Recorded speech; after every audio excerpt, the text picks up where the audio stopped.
Hey everybody, welcome live here. It is Paul Leston Jr., aka Boy Green. I'm the New York Jets digital reporter for Heavy.com, but less about me and more about this guy right next to me. He is Randy Mueller, our NFL front office insider, joining us, and former NFL general manager as well. We're here for another juicy episode, everybody, here live on a Thursday. Feel free to dive into the comment section wherever you're watching and try to get some involvement going on, some thumbs up perhaps, some subscribing, and of course some interaction, which we always love here on the show. Let's welcome in the handsome devil himself, Randy Mueller. What's up, Randy? Great to be with you, Paul. You bring a smile to my face, buddy. I'm glad to be back. I guess we didn't do too bad. They're having us back, right? That's right. You know what? When we get the little notification we're still in, I'm like, great, we still have a job, so we're going to continue to do the still show. works. Yep.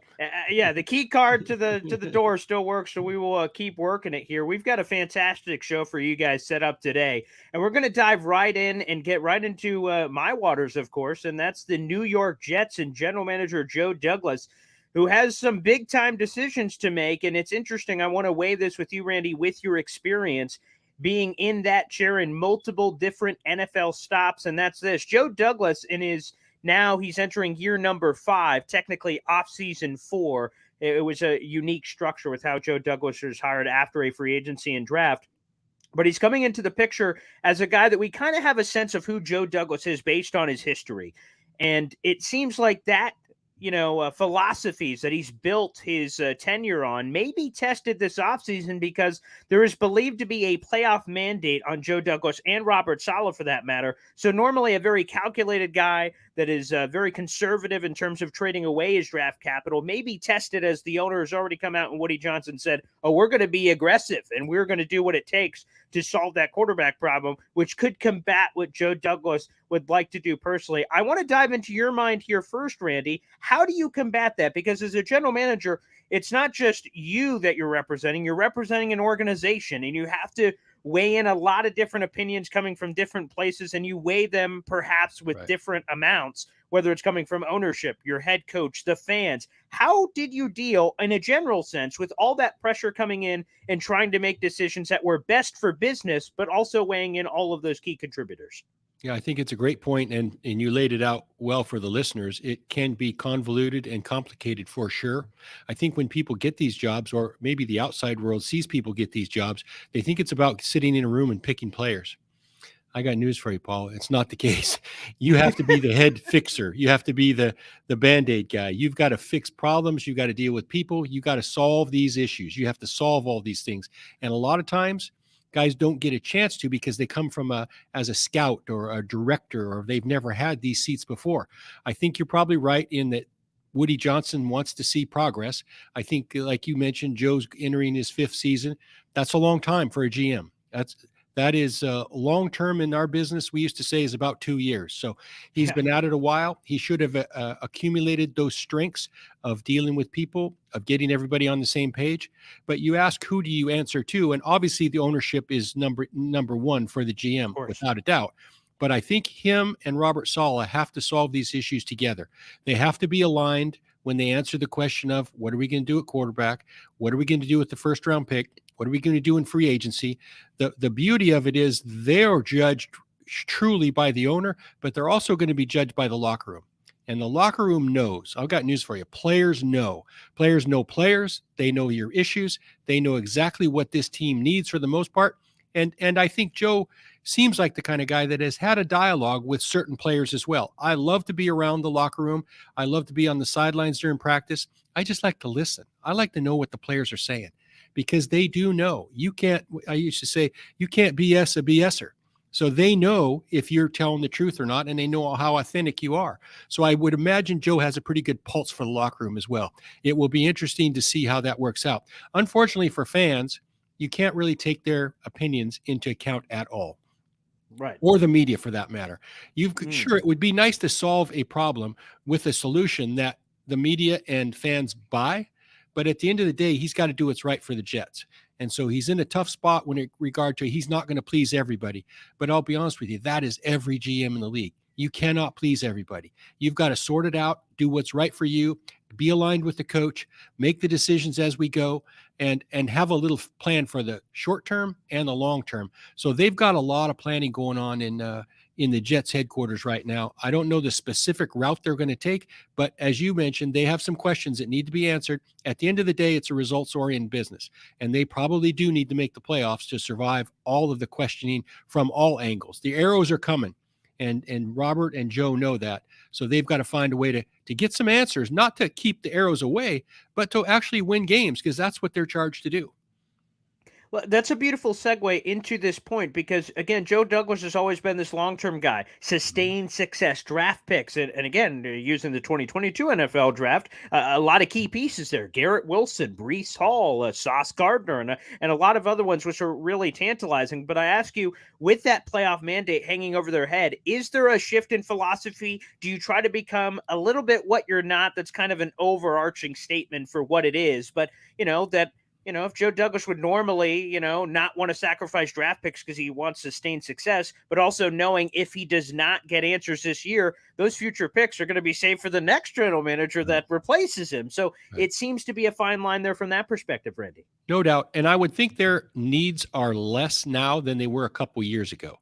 So he doesn't have to have as many fingers in the leaky dikes, maybe only a couple fingers. And maybe that is how you maneuver those picks, or I would say those chips, those bargaining chips to the table. You may trade 3 for 1 because of what you said. We only have a couple needs this year. We feel like it. I think the Jets feel pretty good about their team. Now, you mentioned a couple of those guys that are going to come back from injuries.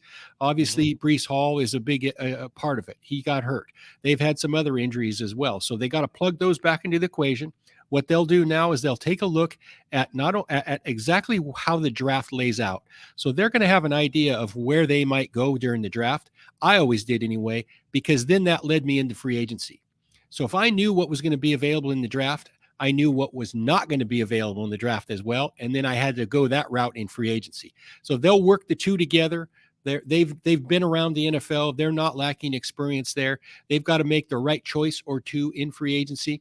And then you're right. They may have to couple up some picks to move up to get a particular need filled. But hopefully they don't think they're one player away and throw all the chips in on one player, because none of us are that good as a team. And random detour here, Randy, and we don't really have this in our notes, but you just mentioned it. In the NFL, you have free agency and then the draft. In the NBA, it's the opposite. You have the draft first, then free agency. Do you like the current construct of how it is for the NFL, or would you prefer it the other way? No, I like it the way it's set up. I really don't. I would love to see it if they move the draft up just a hair, because I think you spend a lot of time after the onslaught of free agency preparing for the draft. In fact, I think these pro days and the other things that might enter into your brain and make it foggy, that is too big of a window. Time can be an enemy when it comes to getting ready for the draft. I would rather have to make fairly quick decisions and move on rather than go through all these pro days of 3 and 4 weeks, and you end up second guessing yourself because you have time to do so. But no, I like it. I don't know how other teams really organized their time, Paul. I just know how we did it, and it worked well. I had all of our scouts, and we would set our draft board really in February. And this is before free agency even starts, because I wanted to know where we could go in the draft, and I feel confident we're going to be able to fill these needs there. And the ones we don't fill, we're going to get in free agency. So it's just, you're as a GM, you're like a well of water. You're dispensing from, you're taking it in from several different accounts. This just information about the draft helps me make decisions with regard to our team and free agency, which is the first bridge we got to cross. Well, that's fascinating, because hearing the potential for overanalyzation that sometimes I've heard from former coaches that I've worked with before, that like you can never study enough tape, but always, especially with the draft, I feel like there is almost too much information. You just start to, as you mentioned, you outthink yourself. Like you're like, wow, there's more tape to be seen. Maybe there's something we're not seeing on this player, and then you kind of get yourself in a bind in a sense. And what do they say? Analysis by paralysis. You just have so much information that, yes, I didn't like that. And I've been around a lot of people who handle it good. I've also been around a lot of people that don't do good with spare time. And a lot of coaches fall into that realm. They want to move. And I've been with some coaches. They don't have ADD. They have A, B, C, D, E, F, G. They have it all. And they want to get going quickly and always be doing something. Well, we just need to be a little patient and sit tight, because over the next 3 months, we'll have it all sorted out. But I would love to see that window close down. And in the end, I think it would save the franchises a lot of money instead of traveling around to all these pro days that really don't mean a lot to me, Paul. We do it because we have to. But I don't gain a lot from people running around in shorts. It's not the underwear Olympics. Nothing's going to change football-wise. We can surely spend time with these players. We can interview them. We can get to know how they learn and what makes them up from a personality standpoint. But there's going to be no more football played between now and training camp. So I don't think we need 6 months to get ready for the draft. And also, we get a little weird. In my own personal experience, we get certain numbers from prospects at the NFL Combine, and then maybe that player didn't deliver in the way. And then here in my backyard for Syracuse Pro Days, which I've covered for some time, we get the player, and they get this unbelievable number that was so stark in contrast to what they did to the Combine that they're like, here you go, NFL teams. The team's like, we know this number is a little fudged, a little here or there. So at the end of the day, I feel like that also messes with the analysis and gets us sending around the country. The film is the key, right? The film is the golden ticket. And when a guy runs fast at a pro day, but you don't have a good grade on him, just go back and look at the film. It will make 100%. Sense if you just go on what you see on film, not on the fact that he ran fast at the pro day. Right. I think that's the key to everything. So, Randy, let's put you in the seat here. Again, it puts you in as the general manager of the Jets, and they have to pick a quarterback. But the fascinating thing about this is they only get one whack at the proverbial piñata here. So they have to evaluate all the guys who could become available, Lamar Jackson, Aaron Rodgers, Derek Carr, among a few, and they got to stack them with who they believe is the best option for their team, where they're at, and everything else. And then they have to have a plan A, B, and C, and attack it accordingly, and hopefully they get their plan A guy, whoever that is. So, Randy, let's put you in the seat. There's a lot of names floating out there, and it's a little wild, quite frankly, with all the amount of names, the money that they have available. And again, at the end of the day, they can only pick one guy. Randy, if you were in that seat, how are you power ranking this list? Because there's so many names, ages, and different situations. How do you possibly stack that with so many different pieces? Let's start there. Well, I think you laid it out perfectly, because it is a jigsaw puzzle, and you have to stack them in accordance, in my opinion, just by who is the best player of the bunch. And not only that, the fascinating part of it is you've got to put Mike White's card in there. You've got to put Zach Wilson's card in there. You've got to stack them all according to these guys. So I used to do that with all of our free agents, Paul. Anybody that was hidden to free agency, we would value that person and put him in our free agent rankings. Therefore, anything above the line, a little bit of an upgrade. Anything below the line, not so much. We better find a way to keep the guy we got. And you'll see if there's no cards above your guy, you may not be happy with him, but we got to marry the one we're with. So that's how it works, right? Right. So I love that. Yeah, it's just, it is a little bit of a puzzle. Experience matters when you're doing this, and part of the process is the process. I think the Jets have kind of showed their hand a little bit in that I don't think they're ready to give up on Zach Wilson, and I would not be either. They've got to manage where Mike White ends up, if he ends up somewhere else. So they've got to monitor that. They've got to monitor all these options. They need to explore every option, and I'm sure they will, whether it's Derek Carr, whether it's Lamar Jackson, whether it's, and this is sacrilegious, but Geno Smith, any of these guys, they got to consider all these guys. Now, you can't go back to where they were 10 years ago, but you got to consider where they were this year. There's some other free agents I'm missing in there too, Baker Mayfield and several other names, and they got to stack them up against Mike White, against Zach Wilson. So I miss that part of it, Paul. I'll be honest. It is a fun process. And of course, I love to do quarterbacks. I think it's probably my strength. So I love to be a part of this and get opinions from everybody. They'll get opinions from the head coach. They'll get them from whoever the OC is. His opinion probably won't matter quite as much because he doesn't really know the guys like the rest of the staff that's been there will. But he also is the guy that knows his new system too. So you kind of don't want to handcuff him with a quarterback that doesn't fit his system. So that's another factor in this whole process is what the scheme is going to be. And then we've got to probably start it all off with what is the criteria we want to fit that scheme. So that's the first step, is finding the new OC, figuring out what he wants to do. And then let's all together sit down and discuss and prioritize a criteria of 5 or 6 things that we need to have out of our quarterback. That's 100% the chicken and the egg thing, because the Jets obviously do not have a offensive coordinator at this point. They obviously don't have the starting quarterback that they're hoping for. So if you find the offensive coordinator, hopefully you have the scheme established and find the quarterback that fits the scheme, or vice versa. If somehow they land the quarterback first and find the OC that can run it, because the interesting part of this is the Jets continue, the missive anyway, is that they want to cast a wide net. And so far, with all the names coming in for the interview process, it has been a lot of names. And when you have a lot of names, it's going to take a hell of a lot longer to figure out who your option is going to be. So there is a little bit of a chicken and an egg there with OCQB. Who comes first? I would only add this as a little bit of a pushback, Paul, and I agree with 99% of what you just said, except that when we say we're looking for a new quarterback, we're surmising that it is not Zach Wilson. What I would remind people is Zach Wilson didn't do well in the last regime, in the last scheme. So this is a whole new ballgame. And I think you and I talked about it on the show last time. In my opinion, the things that Zach struggles with now are all things he was really good at BYU. Yes. So we have to factor that in as well. Of course. And so before we shove him off from the dock and let him float out in the ocean, we have to understand that a lot of his issues were part of an offensive scheme that was deemed to be fatally flawed. So that has to factor in as well. Absolutely. Again, we're speaking with Randy Mueller here, our former NFL general manager here on the show. And everybody keep showing your love, liking the video, hitting subscribe, and getting involved in the comments section, if you will. Time to get a little quarterback carousel going on here. We'll start off with, why not, Aaron Rodgers. Once again, back in the news. He is floating back out there. He appeared on the Pat McAfee show this week and had two interesting bits of information. First off, he said that he wants absolutely no part of a rebuild, which isn't that surprising considering his age and where he's at his stage of the career. And secondly, if he comes back, he has not decided whether or not he wants to come back to play football or retire. He said that he still believes he can play at an MVP level, and he used the term in the right situation, suggesting and potentially opening the door to play somewhere else, not in Green Bay. First off, Randy, right off the top, do you believe he still has gas left in the tank because he's coming off one of the worst years of his career in recent memory? I do believe he has gas left in the tank. Do I think he is what he was 3 or 4 years ago? No, but I still think they are a way better team, and he is very capable of leading the team to the Super Bowl.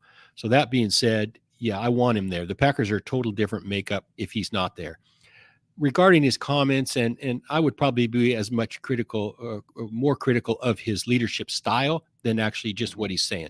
I didn't like the fact that he talked about I can be an MVP, this or that. I would have rather heard some team-oriented things. Maybe we can win a Super Bowl.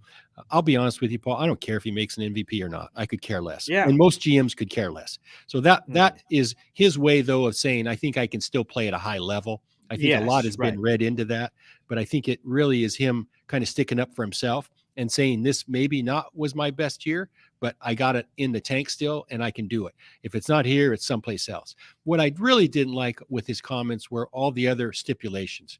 He wants all his buddies back. He wants this guy to be resigned. This guy's a vital cog in the locker room. You know what? I got you, Aaron. We got it. I understand. But that's the deal they made, right? A year ago when they signed him, true. They made the deal and apologize for no better way to say it, but they made a deal with the devil and now they got to live with it. So it comes 100%. With every Tuesday on the McAfee show saying what he wants. And maybe it's not the best thing for the Packers. So Brian Gutekunst, their GM, Matt LaFleur, they got to deal with it. And they got to deal with the fallout usually every Tuesday night or Wednesday. And this is nothing new. It's been happening for a year. I think I would tire of that as much as anything. And that makes me really happy that I'm not a GM somewhere, because those are the kind of things that you really can't control. I understand what Aaron's doing. Sometimes I feel like Aaron's just trolling all of us, right? Just trying to get a reaction. So I'm not sure how much I'm really believing, but it is a tough spot. I don't know all of the intricacies of this contract that would even allow them to trade him, or when the windows open when it actually makes sense. So having said that, maybe there's a time and place. Maybe it's after June 1 where something could be worked out. That's an absolute nightmare for the Packers. They need decision right now so they can plan and go ahead. They don't know where their cap's going to be, so that's going to affect any other additions they make. It's almost like it's holding them hostage until Aaron decides. If this guy waits a month, that's almost, it's a sin for what he would be doing to the franchise if he did that.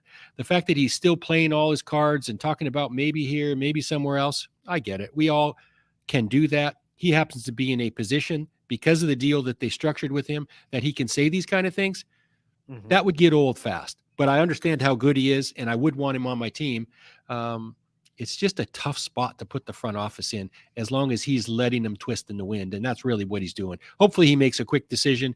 It doesn't cost him a player like Devontae Adams last year. Right. I solely Yep. blame that on the decision and the timing of it. We'll see what happens this time around. All right, let's go back 15 years ago, Randy, and feel free to squash this like a bug and say that's the dumbest thing I've ever heard, Boy Green, and I've heard those kind of things before. So don't feel free to not hold back there. But again, it's so odd that there is a chance here, whether it's to New York, which would be interesting in its own right, but the fact that Brett Favre had all this herky-jerky nature back in 2008, again, 15 years ago. I feel old just saying that out loud. But you go back to that and see what happened there, and ultimately he's jettisoned out, and they decide to go with the young kid, and that ends up being Aaron Rodgers. We all know what happened there. Now, fast forward 15 years later, they have another first-round pick waiting in the wings there, and Aaron Rodgers on, I don't know if I want to play, herky-jerky nature. Are there the same connective tissues there in terms of this, or are we just looking at Packers quarterback, and trying to fit a square peg into a round hole? I think there are similarities. I think the difference is probably the style that they come across. I don't know if this is true, but you can voice your opinion on this as well. It seemed like Brett Favre's was a little more authentic and genuine. Do I want to play or not? Do I want to play or not? And that came up every year in the offseason. And Ted Thompson, their GM at the time, God bless his soul, had to deal with that. And that's part of the reason that they drafted Aaron Rodgers, because they were tired of Brett Favre holding him hostage for a month or two after each season. So I think the times have changed with regard to how we deal with players now. They all have TV shows. They all have social media accounts. They go on McAfee's show. We didn't have to deal with that stuff when Brett Favre was coming around, but there are definitely similarities to this. I think in the end with Aaron, we've heard about this enough. And my comment would be enough already. Just decide what you want to do. If you don't want to be here, and it may not be the best for us, but at some point they're going to have to bite the bullet because of the structure of the contract they just gave him. He's getting $50 million a year. Don't talk about. I don't think he's going to retire. I think that'd be. I think that's just not going to happen. You're going to walk away from what looks like this year $60 million in cash, Paul. I mean, no way. I don't think so. No. So stop it with that. If you want to go somewhere else, let's try to figure out a way to make it happen. I think the Packers would want to move on at some point, but that's not to say that their first choice isn't to keep Aaron. I just think it comes with a price. Yeah, 100%. I heard Aaron Rodgers, by the way, just want to address that real quick on the Pat McAfee show, saying, wow, could you really walk away from the money? Yeah, I've made a lot of money in my life. Come on. There's never enough. More water buckets in the ocean, baby. You can never have enough money, especially in this world. So I agree with you, Randy. That, to me, is a little aggressive. Let's go to another quarterback that, again, I couldn't even believe that Lamar Jackson, there was even a thought that he could ever leave way back when. And then also with the Ravens organization that has this long history of stability and Ozzie. I love Ozzie for a long time, and DaCosta there and Harbaugh. Like, they've just had stability for a long time. So the fact that any of this is even possible is somewhat bonkers. But the future of Lamar Jackson. Now, I will give the nugget from earlier today. We heard Baltimore Ravens head coach John Harbaugh speak, and he said it as clearly as you could possibly say it. Quote, Lamar Jackson is our quarterback, and said there's a 200% chance he stays. I'm going to have to pull out the calculator. That's a lot of percentage points, but 200% chance that he stays, and he will be also involved in their offensive coordinator hire, because the other news was Greg Roman they're mutually parting ways, allowing to pursue other opportunities, however you'd like to interpret that for Lamar Jackson potentially on the move here. Although, Randy, before I even throw this over to you, as soon as I hear that, I'm seeing a lot of people have this sense of finality saying, well, clearly Lamar's staying now. I just go back to last year, Mike Vrabel, Tennessee Titans head coach. He was asked about the A.J. Brown trade rumors, and he said, as long as I'm the head coach, A.J. Brown's going to be here. And then the SpongeBob meme 5 minutes later, and then he was immediately traded. So I don't know if we could compare the same things here when coaches say things at the podium, but it seems hard to believe here. Again, can you envision, Randy, Lamar Jackson actually being moved with all the issues that have been here in these intense contract negotiations? I can, and I would say this about Harbaugh's comments. In his opinion, is what he should have said, I would love to have Lamar here as long as I'm here. Yes, That's that's it. above and beyond anything he can say Right. that would get him moved. So I think their desire would be to have him. It was their desire last offseason, but it was Mhm. also Lamar Jackson's desire to get a fully 100% guaranteed deal. And you Unbelievable. mentioned Yeah. it. The Ravens have been run systematically, very process oriented, very Mhm. detailed to financial ramifications, and a well run, oiled machine. To be honest with you, they have a long history of doing things right. I don't think they're going to do an about face and give Lamar Jackson a 100% guaranteed deal. I don't care what is on the table. So I think that ship has flown. And if that's what Lamar wants beyond and above anything, I think you'll see him having played his last days in Baltimore. Now, whether that happens or not, I don't know. The Ravens obviously have a tag they can use. They've got a couple Correct. different tags they could use. But if they want to protect their rights and move him, that option is there. If they want to just put him on a 1-year deal and Lamar doesn't want to play for the franchise tag, so be it. He's in Tahiti or something. That's his choice. But I just don't think they will ever acquiesce and change everything they've done year after year after year to make Lamar happy. There's just too much club precedent there. The other thing is the Ravens haven't been to too many Super Bowls with Lamar. So it has True. worked to a point, and I'm not disparaging Lamar at all. I think he's a really good player. Of I just course. think they've got to open their gates a little bit in that they need to find some other options so they don't have this come up. I think in the end, what'll happen is they'll end up tagging him. The Ravens probably look at another option or two in the draft. Maybe he plays on a 1-year deal and then ends up walking away after that. If not, if the new coordinator comes in and they allow him to install a scheme that is Mhm. different than the skill set that Lamar fits, you may see a tag and trade sooner than later. Well, let's investigate that because this is so bizarre. Lamar Jackson's 26 years old. He's a former league MVP, most valuable player, the numero uno award that is handed out in the league. That was a handful of years ago, of course, but still a 26-year-old former MVP that's as already with his rushing records is among the most dynamic dual threat quarterbacks in NFL history. He already has back-to-back multiple 1,000-yard rushing seasons. So I bring it to you, Randy. How do you possibly, if the Ravens go, let's say Lamar Jackson goes nuclear and says, I'm never playing another down for the Ravens. And again, he is set to be a free agent, but technically if they tag him, he's not under contract, so they can't fine him. But if he goes nuclear and says, well, you better trade me because I'm never playing another down for you. And the Ravens go, well, I guess if he's really serious, they're never playing it down. Let's explore potential trades. What does that look like? What is the starting price? Because as you mentioned, there's a variety of tags they could choose to use. A non-exclusive would allow them to match offers, and if they don't, they would get 2 first-round picks in return. Could also just change that into a straight-up tag and trade themselves. They have a lot of options here, but what does a trade look like for a 26-year-old MVP quarterback? Well, I think the market would dictate what it would look like. And here's the one caveat. And again, this is not a debate over if Lamar Jackson's good. He's good, but he comes with a certain style and he comes with a certain offensive scheme that's going to have to be planned out for and installed and executed as well. And that scheme that he is really good at running may not be something that 20 of these 32 teams want. And again, it's nothing against Lamar. It's just that they don't want to run RPOs. They don't want to run the more college oriented stuff that he's really good at. So I think a lot of teams are looking for a different criteria when they go shopping for a quarterback. My guess is the Jets will be looking for a total different system than what Lamar can bring to them. So I think you've got to look at some team that has a need but yet has a run-oriented play-action pass type setup. And I really wouldn't look any further than someplace like the Atlanta Falcons. You're talking about Arthur Smith, a guy who already proved to be a really effective run game coordinator. He did it in Tennessee. They really want to do that with whatever quarterback they have in Atlanta, whether it's Desmond Ridder or whether it was, Marcus Mariota. I think Lamar Jackson totally changes the complexion of what they're doing in that system and makes them a playoff team right away. There may be another team like that, but you've got to find a team that offensively lines up with his skill set. And that's easier said than done at this point. And so that may limit what they get in a trade. I don't think the Ravens would ever consider trading the guy unless it was 2 number ones. I don't know that anybody would do that, but that's what I would ask for if I was them. Randy, would you have any hesitation, and this is the greater conversation to what you just said, naming the Atlanta Falcons as a possible landing spot. Others have named the Carolina Panthers from desperation, and also they're in the opposite conference. How much does opposite conference matter, especially in a case like this where I guess you would have all the options in the world, and if you wanted to avoid the AFC, you would have that because multiple NFC teams, in theory, would be involved. How important of a factor is that for you? Well, I think it could play a slight factor. It wouldn't be a driving force for sure. In the ideal world, yeah, I'd love to trade him to the NFC.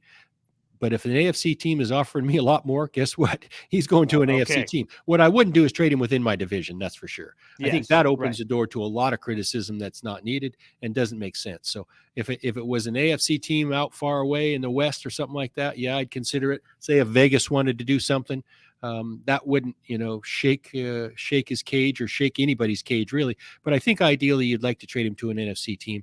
However, that's easier said than done. Of course. And by the way, we'll get more into that in a little bit with the Sean Payton stuff and the Saints saying, sure, Panthers, you can interview him. And I'm like, what does that all That's mean? That's going to happen, right? Yeah, that's muy interesante. We'll get into that in a little bit. But I'm hearing from our producer here that we got a couple of fan questions working in. So let's throw those up on the screen. Whatever we have, we can dive into some of the fan question again, wherever you guys are watching or streaming live in multiple different places. Feel free to get involved in the comment section. All right, we got a Jets gang here. Raven for life. What you think about Carr as the Ravens quarterback? Because again, if Lamar Jackson is moved, Tyler Huntley is a free agent. They also have Anthony Johnson, the former BC guy from a long time ago. So they got some names, not a lot of zest, the same as Lamar Jackson. But what say you, Randy, in terms of maybe Derek Carr as a sneaky place for the Ravens? Well, if it comes to the point where Lamar Jackson is on his way out of town, I think Derek Carr is going to be sought after by a lot of teams, but I would think the Ravens would be involved as well. There will be several suitors that have Derek Carr listed as an upgrade for where they are right now. And again, it goes back to that exercise we just talked about, Paul, where line them up, put your quarterback in the same process with your card as where Derek Carr is, and does he fall above it or below it? I think the quarterbacks that are backups with the Ravens probably fall below Derek Carr. Now, that changes the system. We're not going to run the same system, but they've kind of made that decision for us in that if they hire a new OC, unless they're going to hire somebody from Army or Navy and run the option, they're going to run some. They're going to have more drop back passes. They're going to have a more advanced passing game than what the Ravens have had in the past. I will say this though, with regard to Lamar, and I'm sticking up for him here. Yeah. The perimeter players that they've put around him have been less than stellar. So I think they have some building to do still. It's not all about the quarterback there, and they've got some other pieces that they have to upgrade as well. I would also say this just to push back, just to go back to that last question just for a second. The only thing that I wanted to say here is the thing that will be difficult for this is the Ravens with their 200%. They're going to try everything in their power to retain Lamar, obviously, or this could just be table talk for the media, which means that the Derek Carr situation, which there is a firm deadline on February 15th, the Raiders have to make a decision whether they trade or cut him. Now, if they choose to trade him, the Ravens may not get a whack at the piñata because they will make that decision before the Ravens make their decision. So there is a bit of a staring contest there that could throw a potential wrench in that. Go ahead, Randy. Agree. And the next point to that is Derek Carr has a no trade clause. So he has to agree to it. So if I'm Derek Carr, why would I allow a trade where the team I'm going to is going to give up a first round pick or whatever to get me? Forget that. I'm not being traded. You can cut me and I'll work out a new deal with the other place. So I frankly don't think Derek Carr is going to get traded. I think it's more like a free agency deal. And I think he'll have something worked out before that deadline that you just mentioned. And Randy, great job there resisting the urge. You said, forget that. I imagine there was another word you may have wanted to plug in there instead of forget. But that's neither here nor there. Let's dive back into the comments. Here we got Phenom on YouTube. Thanks for joining us. Question of Randy, how much does management take into account injuries? I'm sure it's not a non-factor, especially Lamar, a guy who's never had a fully healthy season. Technically, he did his rookie year playing in or appearing in all 16, but we all know he didn't start all 16 because Joe Flacco was the quarterback for the Ravens during that run. So even that, his 1 year that he was fully healthy, there's an asterisk on that season. He's not specifically talking about Lamar, but in a greater sense. Well, Phenom is right on the money because every acquisition comes with that. Every considered acquisition comes with a discussion on durability and medical. Without a doubt, it is one of the most important things you can consider. Obviously, the number one thing is if he's a guy's an upgrade, if he can really play. But if you're not available, you're not going to help anybody. And the thing that makes it interesting with Lamar is, and you mentioned, is a little bit of a propensity to get hurt. It's just the style, right? I mean, this is a guy that's doing cart flips in the end zone, head over heels when he scores a touchdown. I might recommend taking care of our body instead of doing stuff like that. So his style is going to be problematic when it comes to durability and longevity. I've always said that with him from day one.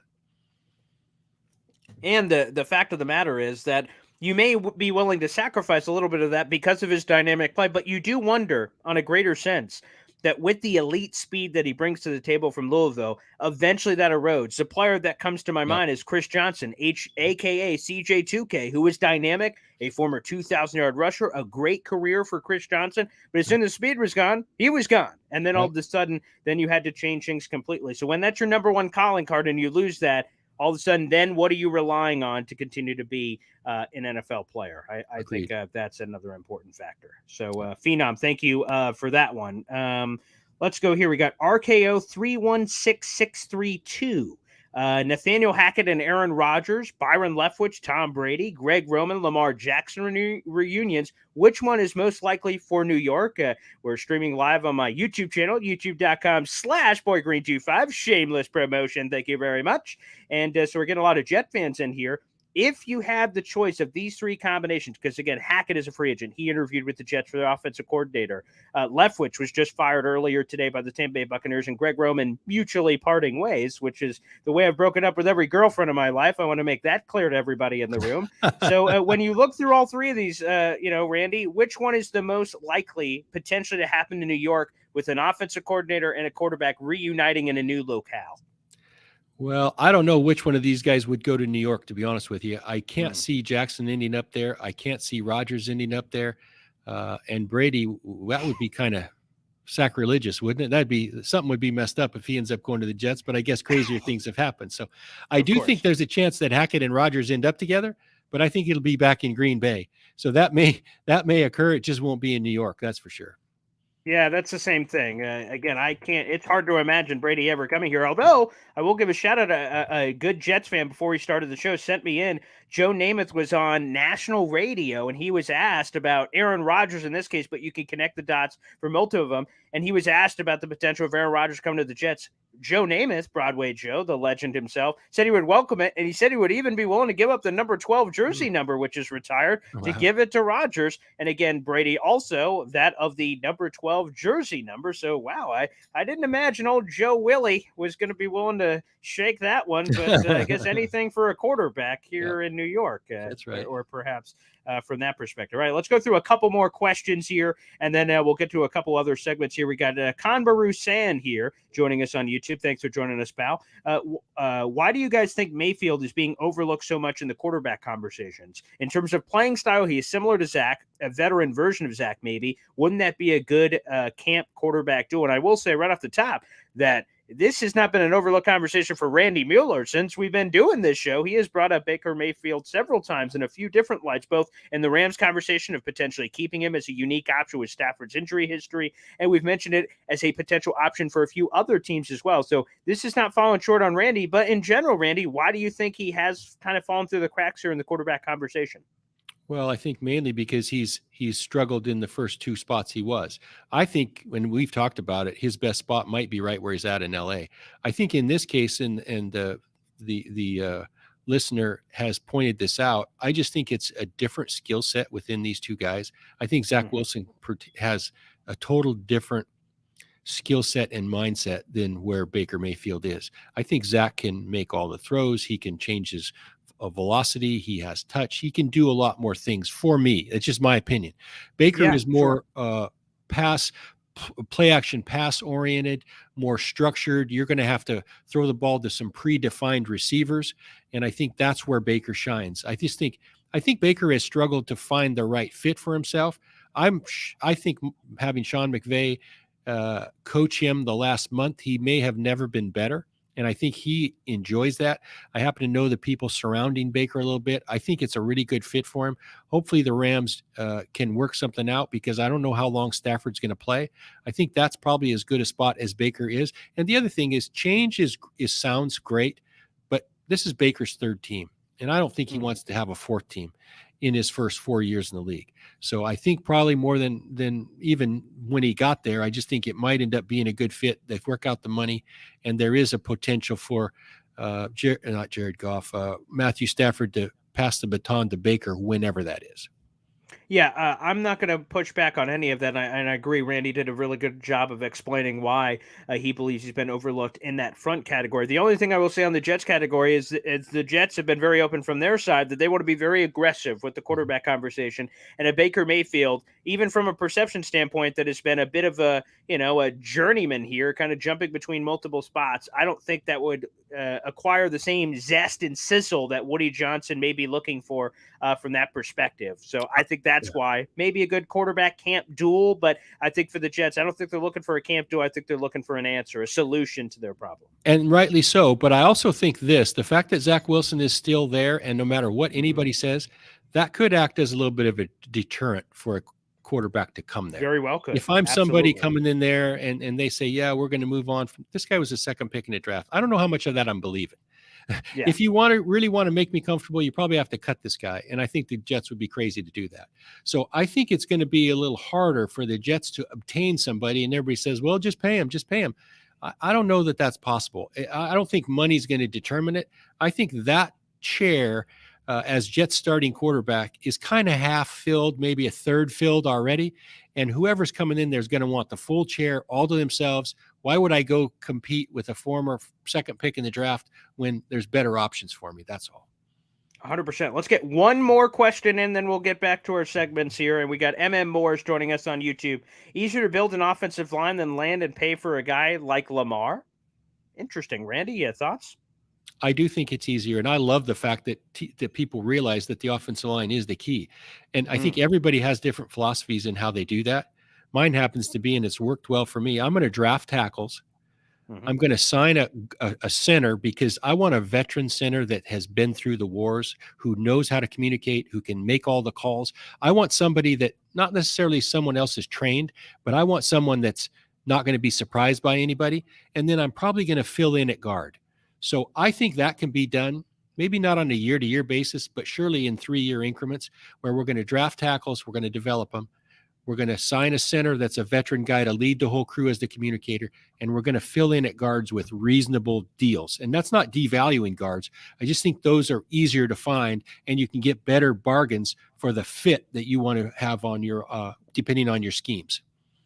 I love that plan for building out the trenches. That is winning football, baby. All right, we're going to jump to the Sean Payton discussion here. Let's get back into it. Thanks for all the questions, everybody. And again, thanks for joining us here. The Sean Payton thing is interesting. I don't want to go to that Carolina Panthers angle, because any team, from what I've heard from a few different NFL people, that whoever has requested to the Saints, because they have to do this to speak with Sean Payton, they have accepted everyone. They have not denied an interview yet, to my knowledge, of any team that wanted to speak with Sean Payton. They said, sure, here he is. Go, feel free to talk to him. So with that being said, the Carolina Panthers, a divisional rival of the New Orleans Saints, they said, sure, you could talk to him if you want to.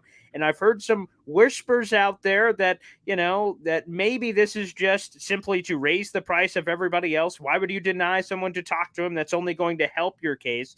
And I've also heard from some others that there is a divisional tax that if you decide to work or trade with someone inside your division, you could have Sean Payton. It's going to cost you a little bit more than that team down there, because it's inside the division. We're going to have to face them twice a year. On both of those, what are your theories or thoughts, Randy, on the Saints allowing Sean Payton to speak with the Panthers? Is there legitimacy there, or is it simply just to allow him to talk? There's no way they would ever let him go there with the amount of interest. Let's start there. Well, I'll start with this. The only narrative that we've heard is the Sean Payton narrative. And he went on a show this week and kind of gave his version of the lay of the land. My guess is, if we give Mickey Loomis, the GM of the Saints, some truth serum, it's not going to be the same lay of the land that Sean just gave. Okay. that was from his perspective alone. And I chuckled when I heard it because of that. And if anybody does any background check on me, they'll know that Mickey and I were together for 20 years, and he was my Yes. assistant when I was the GM of the Saints. So I do know him fairly well. I think he's going Yeah. to do what's right for the Saints. I don't Hmm. think I could, in any way, shape, or form, allow the Carolina Panthers to hire Sean Payton. I don't care if there's a divisional tax, and I love your term. I think that's a Yes. great way to put it. I don't think you could pay me enough to make a move like that. So even though Mickey would say Sean has earned the right to coach where he is, I would put in parentheses, except if it's in our own division. Then the friendship is done. We're done talking. It's not going to happen. Yeah. So some of Yeah. that is an issue without a doubt. I think the price will depend on how the first round pick or where the first round pick is. It's going to start with that plus. And I think Yeah. in Sean's case, there's a lot of teams who are not going to be in the mix because, one, you've got to give more than a first round pick. Probably you're going to have to pay him a lot of money, and that's going to eliminate him from a lot of plans. And then you're also going to have to structure the front office just like he wants. I don't know that that's going to make a lot of sense for all these teams. So it may make sense for one in particular, maybe Denver. That's the one I see as the most likely, but I just couldn't see Sean Payton going to a Carolina for sure. Yeah, I did get a text earlier. I'll share it. And I think also some people were sharing a little bit of this on Twitter that, for instance, Sean Payton has spoken with the Denver Broncos, that I've heard that the price for the Broncos would be, let's call it a first and a third. The price for the Carolina Panthers may be 2 first-round picks. Now, again, to your point, Randy, maybe there is no number that's enough because the Saints know better than anybody, and Mickey Loomis, to your point, knows better. This guy won a Super Bowl. I want this guy as far away as possible from my division so he's not haunting me for the next, let's call it 20 years. Hey, Paul, can I interrupt for 1 second? And this is going to sound crazy. I'm going to lose my computer in about 5 minutes on the batteries, and I'm nowhere near a battery. So whatever we're going to do, I apologize, but I don't want to just drop off the face of the earth here. So yeah, right.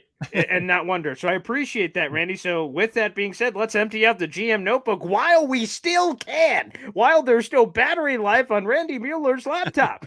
So let's jump in with some random quick hitting nuggets that we may not have already covered during the show. And this is a juicy one. The LA Chargers, what an epic collapse of epic proportions against the Jacksonville Jaguars. They were up a bunch of points, 27-7 at one point, and they epically collapsed, and everyone was calling for Brandon Staley's head, Randy. Yeah. However, it doesn't seem like he or even some people on social media believe that his job was ever in jeopardy. Why? He's not going anywhere. That's just the Chargers' MO. It's the way they run their team. It's the decisions they make. They're very financially secure in what they do. They believe that Staley is the guy. Therefore, the scapegoat was Joe Lombardi, the offensive coordinator. I feel bad for Joe. I think he's a really good coach. I don't think Joe Lombardi decided to play Mike Williams in week 18 and get his back broke. Oof. So I think there's a lot of malpractice going on here, for lack of a better word. So I feel bad for the people involved, but I never thought for a minute that Brandon Staley was going to be fired. The group that runs the Chargers has hired 3 head coaches the last maybe 8 years. I don't think they want to hire a 4th. So they're going to give Brandon Staley every chance to succeed. And if it means retooling again this offseason, I always felt like that's what they were going to do. And fair enough. Again, I'm sure Sean Payton would have loved to work with Justin Herbert, but I don't know if the Chargers ever had the money to pay for one and the draft assets that would have been available. Let's go to the final nugget here on the Miami Dolphins. And the Dolphins have come out. Tua is our quarterback. Well, Randy, I ask you, does it mean much until they pick up that 5th-year option, which, by the way, that decision's coming up in May, although they could do it now if they wanted to. And number 2, they could negotiate a long-term deal. So, I feel like actions may speak louder than words here. If they really want to tell everybody that Tua is their guy, I mean, they can do it instead of just saying it. Yeah, I think for the most part, I would believe what Chris Greer says and what the franchise has come out in that backing Tua. I understand that. Most of us had durability questions with Tua even before he came out when he was at Alabama. Right. They don't seem to share that. They think that he's going to be okay. I think what you'll see them do is, and I'm not saying they'll double down on Tua, but they surely can say he's our guy, and I totally understand that. I think what you'll see him do is spend some money on a backup, and I mean on a legitimate backup. They can't roll out Teddy Bridgewater. They can't roll out whoever this last guy was, Skyler or whatever. Thompson. Yeah. I don't mean to be disrespectful, but they got to get a legitimate, not a legitimate backup. They got to get a 1B to roll out with Tua if we're going to say he's our guy, because it's not if he gets hurt. It's just going to matter be when. So they've got to have a guy where they don't miss a beat. If they do that, then I can understand it. I can drink the Kool-Aid and it makes some sense. But I think that's going to be easier done as well. I just don't know that I could bank on Tua being the guy when he's never been the guy for 17 weeks. And I don't see that changing. 100%. Well, Randy, I want to thank you for another great show. We appreciate you gracing us with your presence. We all get a little bit smarter when we do these kind of shows. It's spectacular, and I'm looking forward to another one next week. Thanks, Randy. Really appreciate you. Appreciate it, Paul. Thanks a lot, buddy. Have a good rest of the week. All right. You guys too. Thanks to all the fans for joining us. Thanks, everybody. We'll see you next time.